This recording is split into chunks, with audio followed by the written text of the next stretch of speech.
Um, a number of years ago, I realized that I was on a journey in my life, and I was being led down a path by God. I was unaware of it until then, and it took events in my life to get me to that point. When I was 14 years old, I went to my parents and told them that I wanted to be baptized. And they were part of the Catholic Church, and so I was baptized in the Catholic Church. At 16, we moved to Houston and wound up buying a house a block away from Memorial Drive Presbyterian Church. One Sunday morning, I got up and I walked into that church, and I had an overwhelming feeling. There was just the presence of God was everywhere. And I was so touched by that I continued with that church and eventually was married in it later on. As a matter of fact, it was Betty's uncle-in-law who married me, Jim Wharton, which was quite a coincidence. In 2009, we found our way to the San Marcos area, and I was in search of a church. Of course, I knew I was going to wind up at the Presbyterian Church, but I wanted to check out some of the other churches. So I put the Presbyterian Church at the bottom of my list, and I went to the other churches. And when I walked into this church, I had the exact same feeling I had when I went into Memorial Drive Presbyterian Church. I was just overwhelmed by the presence of the Lord being here. But in addition to that, I was embraced by the congregation. I cannot tell you the reception that I received when I came into this church, and I knew that this was going to be my home.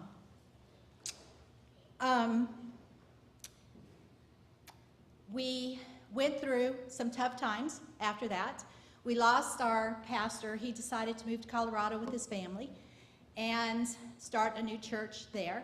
And so we went in search of new pastors. It's a 2-year process, and in that process you have a lot of restructuring going on, and so our attendance declined, which is normal. That typically happens. Well, it was worth it, because we got 2 of the most amazing pastors I could ever imagine at our church. And it didn't take long for the word to get out and for our pews to be filled once again. And that's the work of God. He brought them here, and I feel so blessed to have them as part of this church.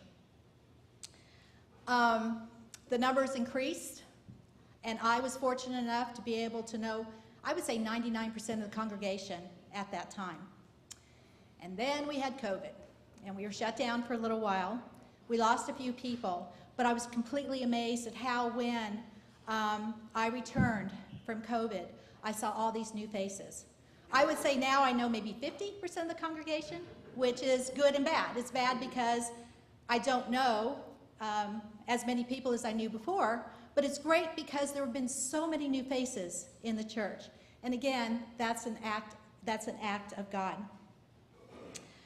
I had my greatest challenge when COVID hit in 2020. Most of you know about this. My husband was killed in a plane crash, suddenly killed. And the last time I saw him, I was sitting in the back of the church and we took communion. And he said, I need to go to the airport, and he left. When I received that phone call, I would say I went in shock, and then within an hour, Joshua and Amy were at my house. What an amazing blessing to have them there. And Amy sat to the right of me, and they were there with me through the whole process. I was probably in shock for about 6 months, but started to come out of it after 3 months.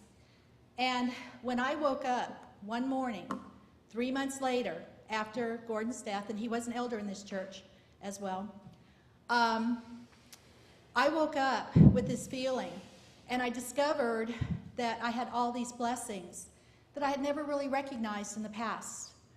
My church, God, faith, my sisters in Christ, my brothers in Christ, the community in which I live, my friends, my family, Gordon's family.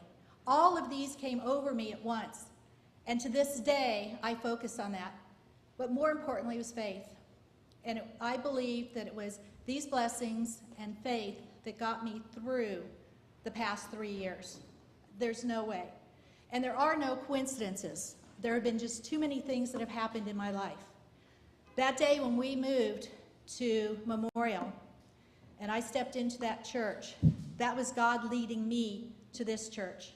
It was a springboard. It was a stepping stone. I had never been in a Presbyterian church, and if that move hadn't happened, I wouldn't be here to this day. I belong to community Bible study on Wednesdays, and we were discussing faith and hope. And we were all talking about our personal experiences and the difficult times that we had. And I went into much more detail of what I went through for a year in the black cloud that was hanging over me. And at the end of that, I looked at the other people in my group, and I said to them, I don't know how people who don't have faith can get through the hard times, because it was faith and all those blessings that got me through. Every time I walk in this church, I feel a sense, a presence around me. And I'm so blessed to have this church, this faith-based church, as part of my life. And I am so thankful for Joshua and Amy and for everything that they have done for me and for this church. I feel God right now. He is here. His presence is here. And I am so blessed and so lucky. And this is one of the best churches that I have ever been in attendance of.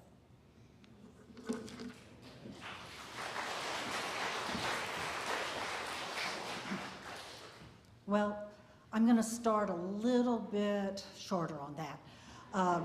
For about a 10-year hiatus, my husband and I did not attend church. Things had happened, and I felt no place. I didn't belong anywhere. And it was the first Sunday in Advent a year ago, not this past one, but the year before, that I woke up and there was a pressure on me that I cannot explain other than God's hand. And finally I blurted out to my husband, let's go to the Presbyterian church for Advent. I need it. Little did I know how much I needed it. We walked in the door, and you talk about green pastures. It was like being led into a pasture where Christ's presence was so overwhelming that I was overwhelmed. And I haven't looked back, and this place is a place of rest and renewal. It is a place of restoration. And I do believe that God has led us here to be restored to Him and to be restored to the community of His body. And I'm just so very grateful, and I'm very, very thankful that we now belong to a place that we call our home, our green pasture. Thank you.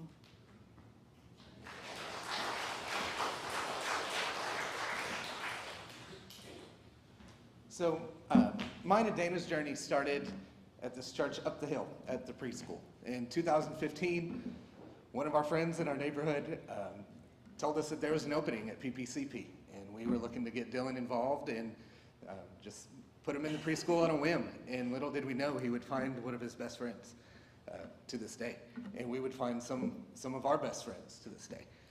That preschool got us involved with Josh and Amy. Dylan got involved with Micah and Josiah, who at the time were just one name, Micah and Josiah. That was what they were known as. Became friends, got us involved in the church, and 8 years later, here we are, heavily involved. It's a family.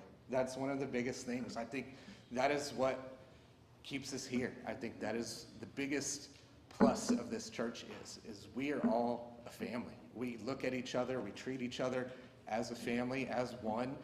And when Amy reached out to us to say what keeps us here, what draws us to this church, I think that is the biggest reason. In being involved in this church, when we talk about green pastures, I feel like this church doesn't have walls. What we're doing today, serving this community, is a big, big part of why I come back on a regular basis and why I stay involved. What we do on these Fifth Sundays, we talk about it here, but we also go and do it. And it's within these walls and without the walls. We are involved. We are here for everybody in this community, within our community, within this population, within this congregation, and within this community. And I think that's what makes this congregation, this church, a green pasture.